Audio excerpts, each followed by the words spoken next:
How to fix if your keeps overheating on Poco M8. Let's start the video. First of all, if you want to fix this problem, so restart device. Click power button and volume up button at that time and you will see restart device. After restart, you will see your problem is solved.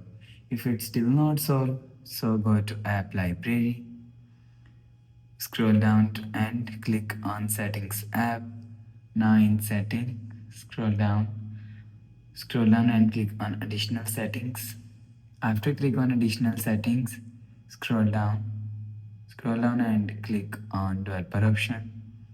After click on developer option, scroll down and search media settings from here.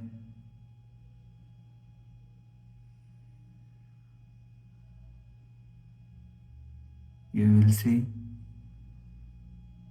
and media DRM setting is here.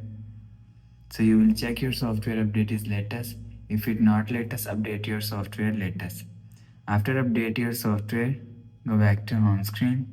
So that's how you can keep overheating on Poco M8. If you like the video, please subscribe. Thanks for watching.